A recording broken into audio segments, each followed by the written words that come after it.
Hi friends, எல்லாருக்கும் அஸ்ஸலாமு அலைக்கும் வரஹ்மத்துல்லாஹி வரகாத்துஹு. எல்லோரும் எப்படி இருக்கீங்க ஃப்ரெண்ட்ஸ்? நல்லா இருக்கீங்களா? அல்ஹம்துலில்லாஹ். ஆப்ரேஷனுக்கு அப்புறம் நான் இப்போ தான் வீடியோ போடுறேன்.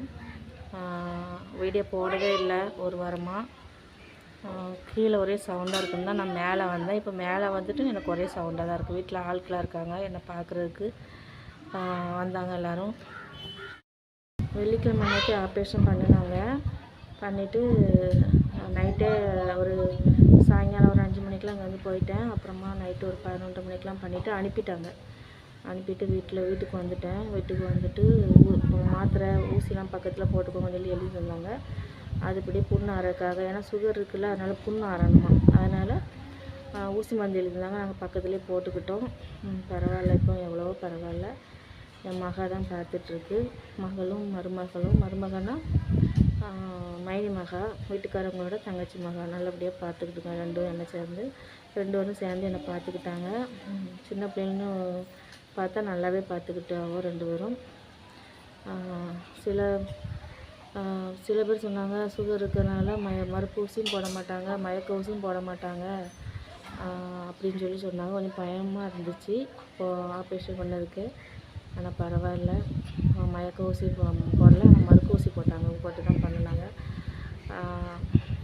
நான் எவ்வளோ பயந்துக்கிட்டு போனேன், அதுக்கு எவ்வளோ பரவாயில்ல. பயந்துட்டு போனாலும் நான் பயந்ததை விட கொஞ்சம் ஈஸியாகவே இருந்துச்சு. எல்லாம் இறைவனோட செயல் தான்.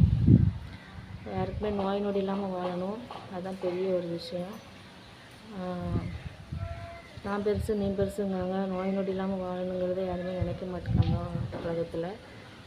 யாருக்குமே நோய் நொடி இல்லாமல் இருக்கணும் தான் நான் இப்போ வரை துவா பண்ணிகிட்ருக்கிறது தான். பயங்கரமான காற்றடிக்கும் மேலே. நான் கீழே எல்லாம் பிள்ளைகள்லாம் வேலை பார்த்துட்ருக்கோட, சின்ன வீடு தானே, அதனால் சத்தம் கேட்குன்னு சொல்லி மேலே வந்தால் மேலே அதுக்கு மேலே சத்தம் கேட்குது.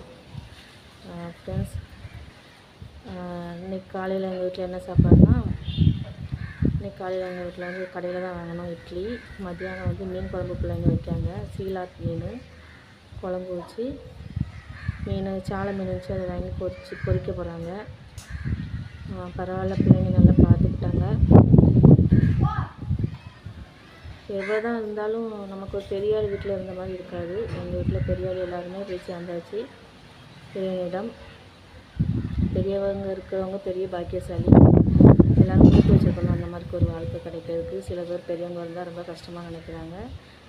ஏன்னா அவங்களுக்குள்ள சூழ்நிலை அவங்களுக்கு தான் தெரியும். இருந்தாலும் ஒரு பெரியவங்க இருந்தால் அந்த நமக்கு ஒரு இக்கட்டான சூழ்நிலையில் பார்த்துக்குருவாங்கள்ல, அது ஒரு பெரிய ஒரு பாக்கியம்தான். எத்தனை பேருக்கு அந்த பாக்கியம் இருக்குதுன்னு எனக்கு தெரியல, ஆனால் எனக்கு இல்லை. இந்த வீடியோ பிடிச்சிருந்தா லைக் பண்ணுங்கள், சப்ஸ்கிரைப் பண்ணுங்கள், நிறைய சப்போர்ட் பண்ணுங்கள் ஃப்ரெண்ட்ஸ்.